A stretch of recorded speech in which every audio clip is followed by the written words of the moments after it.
Hello friends, welcome back to my YouTube channel Learno Notes. So in our last video we discussed about physical properties of metals and non-metals. In this video we will continue our chapter, that is metals and non-metals. So our topic is reactivity series of metals. Metals किस series में react करते हैं? Reactivity series होती है जो मैंने यहाँ पर भी लिखी हुई है, या वैसे भी कहीं से भी आपको मिले तो आप ये लर्न कर सकते हो। जो मेनली मेटल्स हमारे यूज़ होते हैं वो मैंने लिखी हुई है, तो ये आप यहाँ से नोट कर सकते हैं। इसके अंदर क्या होता है, जो सबसे टॉप के ऊपर मेटल होता है वो क्या होता है, मोस्ट रिएक्टिव होता है। जो सबसे लास्ट में होते हैं वो लीस्ट रिएक्टिव होते हैं, जिन्हें हम नोबल मेटल्स भी कहते हैं, जो होते हैं गोल्ड, सिल्वर या फिर प्लेटिनम हो गया। और जो बीच में लाई कर रहे हैं रिएक्टिविटी सीरीज के, जो बीच में है, इन्हें हम क्या कहते हैं, मॉडरेटली रिएक्टिव होते हैं ये। सो इसे आप लर्न कर लीजिएगा। और नेक्स्ट है metals are reactive because. Metals reactive क्यों होते हैं? क्योंकि मेटल्स क्या करते हैं, जो है मेटल्स अपने कैटायंस फॉर्म करते हैं। कैसे करते हैं? मान लीजिए ये हमारे पास Na है, तो Na की क्या टेंडेंसी होती है कि ये अपना एक इलेक्ट्रॉन लूज करता है। जो भी हमारे पास मेटल्स होते हैं उनकी क्या टेंडेंसी रहती है, tendency to lose electron. Metals electron को लूज करते हैं, इसीलिए वो क्या फॉर्म करते हैं, जब भी कोई भी सब्सटेंस या एलिमेंट इलेक्ट्रॉन लूज करता है तो वो क्या फॉर्म करता है, कैटायन फॉर्म करते हैं। तो जब भी वो कैटायन फॉर्म करेंगे तो ये जो इलेक्ट्रॉन उन्होंने लूज किया है, तो कोई ना कोई एलिमेंट या कोई ना कोई एटम तो इसे गेन करेगा। तो इसकी वजह से क्या होगा, जो Na है वो किसी और एटम के साथ क्या करेगा, रिएक्ट करेगा। तो इसका क्या मतलब है, मेटल्स रिएक्ट कैसे करते हैं? मेटल्स रिएक्ट करते हैं बाय फॉर्मिंग देयर कैटायंस। वो अपने कैटायंस बनाते हैं और तब वो क्या करते हैं, रिएक्ट करते हैं। और क्योंकि वो अपने कैटायंस फॉर्म करते हैं तो इन्हें हम बोलते हैं इलेक्ट्रोपॉजिटिव इन नेचर। क्योंकि ये देखो पॉजिटिव आयन बना रहे हैं Na पॉजिटिव, तो इन्हें हम क्या बोलते हैं, इलेक्ट्रोपॉजिटिव। मेटल्स क्या होते हैं, इलेक्ट्रोपॉजिटिव इन नेचर होते हैं। नेक्स्ट हमारे पास क्वेश्चन है, hydrogen is a non metal even it is placed in reactivity series of metals. Hydrogen non metal होता है, लेकिन फिर भी हम इसको मेटल्स की रिएक्टिविटी सीरीज में क्यों प्लेस करते हैं? मेटल्स की जो रिएक्टिविटी सीरीज हमने पीछे की है उसके अंदर हाइड्रोजन लिखा हुआ है, तो हम हाइड्रोजन उसमें क्यों लिखते हैं? क्योंकि वो तो मेटल्स की रिएक्टिविटी सीरीज है और हाइड्रोजन नॉन मेटल है।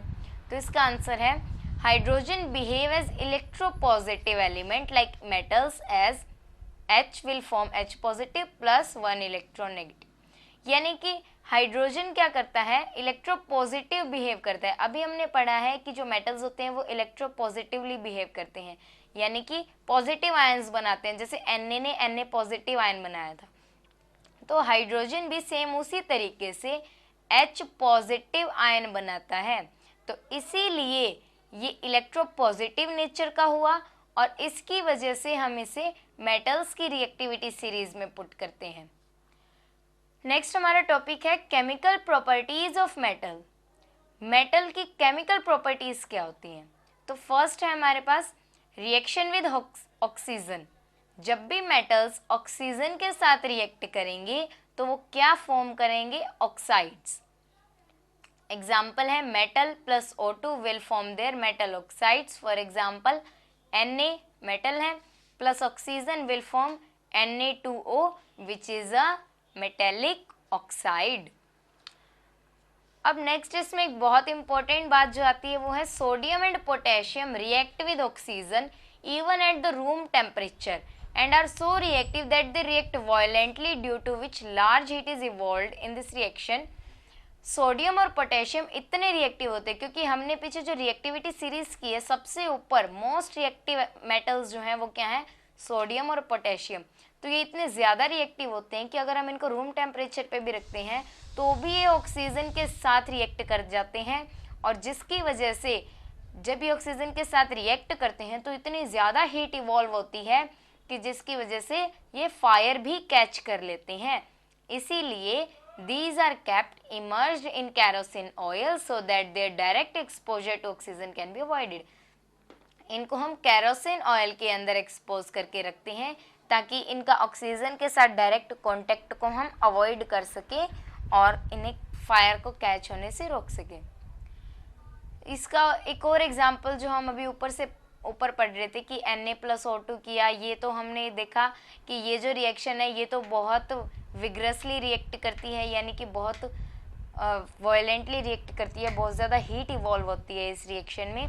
एक और एग्जांपल है इसका Mg+O2 विल फॉर्म MgO, यानी कि मैग्नीशियम जब ऑक्सीजन के साथ रिएक्ट करेगा तो वो क्या बनाएगा, मैग्नीशियम ऑक्साइड।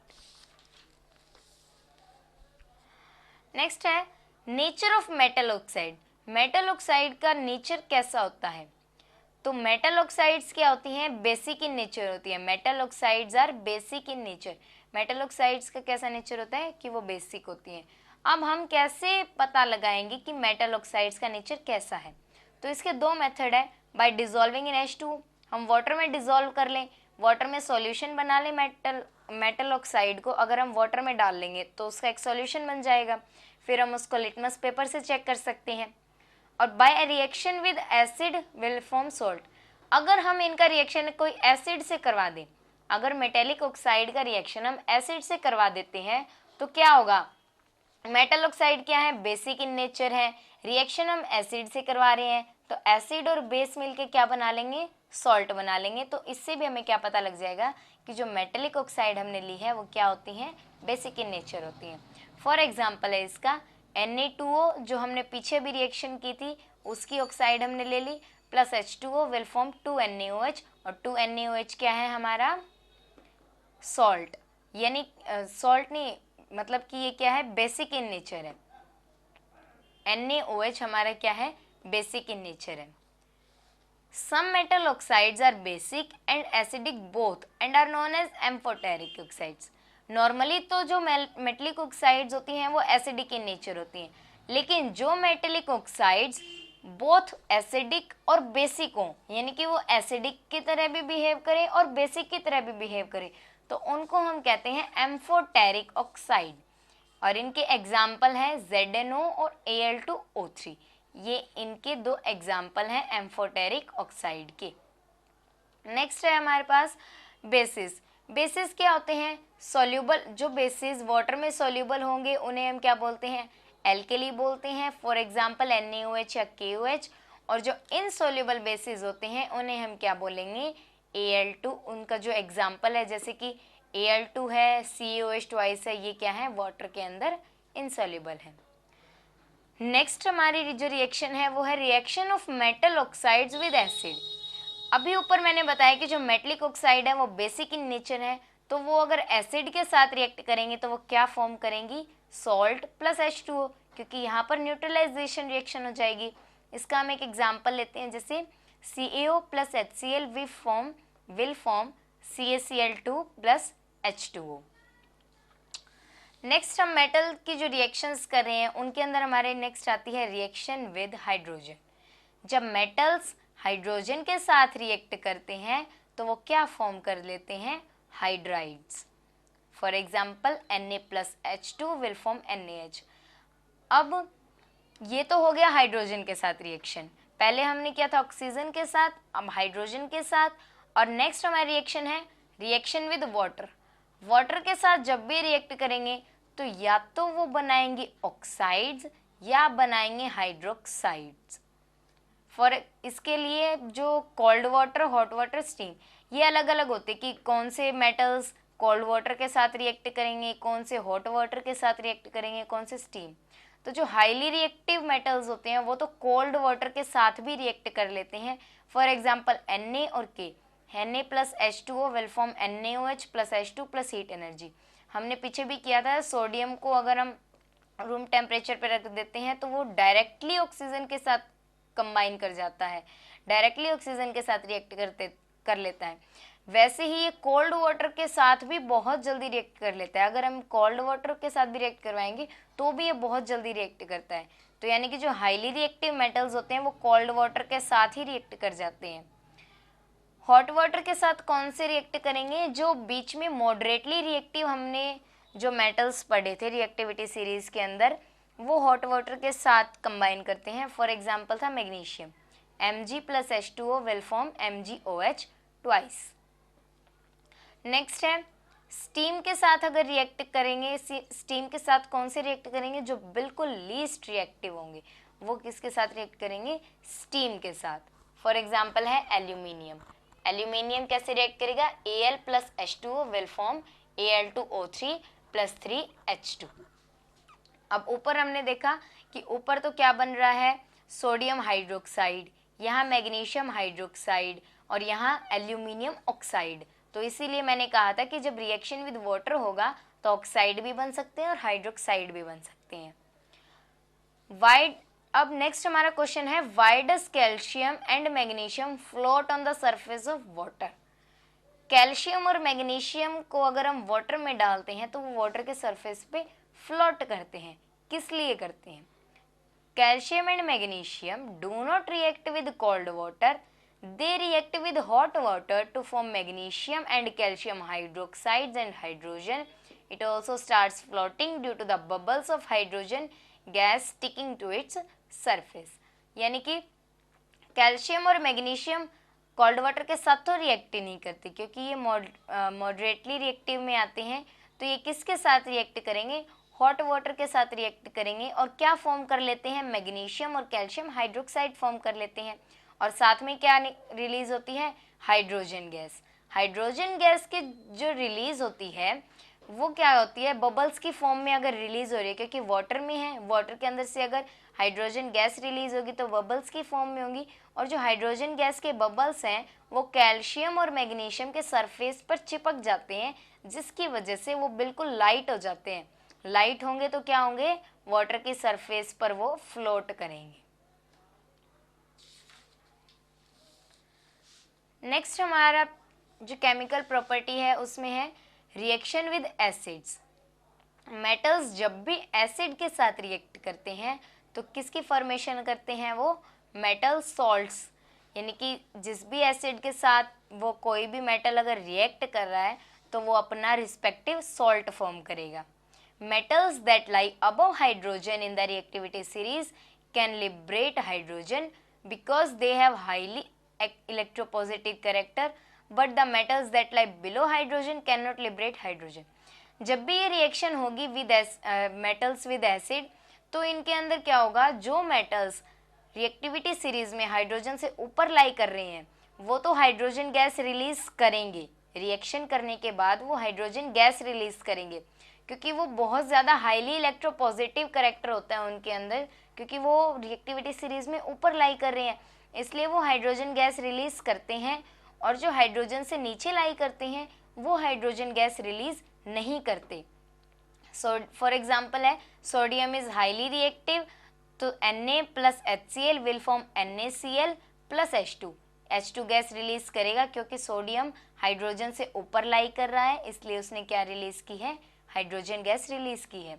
और metals of high reactivity evolve hydrogen gas only with HCl and H2SO4। और जो मेटल्स ऑफ एक तो ये है कि जो हाइड्रोजन से ऊपर लाई कर रहे हैं वो हाइड्रोजन गैस को रिलीज करते हैं, और एक पॉइंट ये है कि जो HCl के साथ जो भी हाईली रिएक्टिव मेटल्स हैं वो अगर HCl के साथ या फिर H2SO4 के साथ अगर रिएक्ट करेंगे तो वो हाइड्रोजन गैस डेफिनेटली रिलीज करेंगे ही करेंगे। नेक्स्ट हमारे पास अब क्वेश्चन है, why does metals do not evolve hydrogen on reacting with HNO3?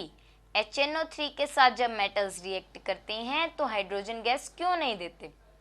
HNO3 is a strong oxidizing agent. As the hydrogen is formed in the reaction, it oxidizes it to form water. Thus, hydrogen is not liberated. HNO3 क्या है? Strong oxidizing agent. Oxidizing agent क्या होता है? Which provides oxygen. तो यानी कि जब भी हाइड्रोजन गैस रिएक्शन में प्रोड्यूस तो होती है, लेकिन जैसे ही हाइड्रोजन गैस प्रोड्यूस होगी वैसे ही HNO3 उसको क्या कर देगा, ऑक्सीडाइज कर देगा और उसको किस में बदल देगा, वाटर में। क्योंकि हाइड्रोजन में अगर वाटर ऐड, ऑक्सीजन ऐड हो जाएगी तो वो क्या फॉर्म कर लेगा, वाटर फॉर्म कर लेगा।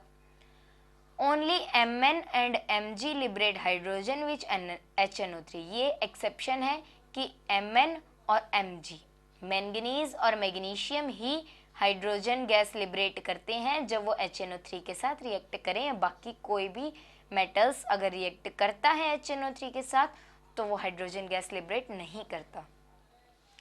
नेक्स्ट टॉपिक है रॉयल वाटर। रॉयल वाटर को हम एक्वा रीजिया भी बोलते हैं। तो रॉयल वाटर कैसे बनता है, जब हम कंसंट्रेटेड HCl और कंसंट्रेटेड HNO3 के 3:1 में सॉल्यूशन लेते हैं, यानी कि उसके अंदर 3 पार्ट्स तो HCl के होंगे और 1 पार्ट HNO3 का होगा। जब हम उसको 3:1 में लेते हैं तो उसे हम क्या बोलेंगे, रॉयल वाटर।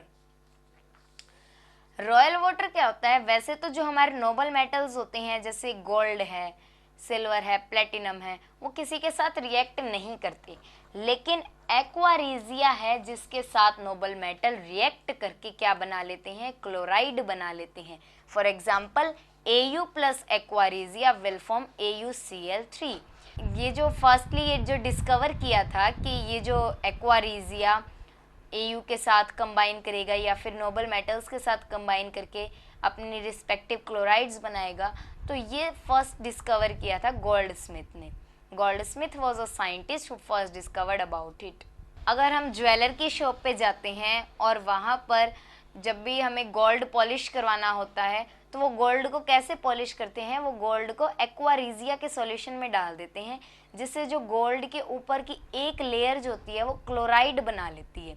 यानी गोल्ड की जो ऊपर की जो लेयर होती है ना, जो भी हमारी ज्वेलरी होती है उसके ऊपर की जो लेयर होती है वो अपना क्लोराइड फॉर्म कर लेती है और वो एक्वा रीजिया वाटर के अंदर आ जाती है। जो गोल्ड का जो सरफेस है वो बिल्कुल शाइनी दिखाई देता है, क्योंकि जो ऊपर की एक लेयर होती है वो उसकी एक्वा रीजिया सॉल्यूशन के अंदर मिक्स हो जाती है, वो ऊपर की एक लेयर उतर जाती है उसकी। Nascent chlorine is produce that reacts with noble metals to produce their chlorides.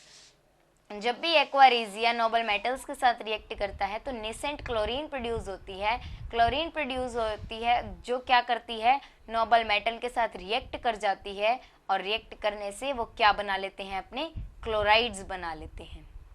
और लास्ट जो हमारी मेटल्स की केमिकल प्रॉपर्टीज में आता है वो है reaction of metals with the solution of other metal salts. Metals जो मेटल्स कैसे रिएक्ट करते हैं अदर मेटल सॉल्ट्स के साथ। कोई भी अगर और मेटल सॉल्ट ले लिया हमने, उनके साथ मेटल कैसे रिएक्ट करेंगे। A metal placed higher in the reactivity series can displace the metal which occupy in lower position from the aqueous solution and its salt। ये क्या है, डिस्प्लेसमेंट रिएक्शन। जैसे डिस्प्लेसमेंट रिएक्शन के अंदर हमने लिया था एग्जांपल Fe प्लस CuSO4 का, जो हमने एग्जांपल लिया था, जो हमने फर्स्ट चैप्टर में भी पढ़ा है, Fe प्लस CuSO4। ये क्या है, Cu मेटल है, यानी ये पूरा मेटल का सॉल्ट है, और ये क्या है, एक मेटल है। तो यानी जब एक मेटल दूसरे मेटलिक सॉल्ट के साथ रिएक्ट करेगा तो वो क्या बना देता है, जो भी हाईली रिएक्टिव होगा इन दोनों में से वो दूसरे को क्या कर देगा, डिस्प्लेस कर देगा।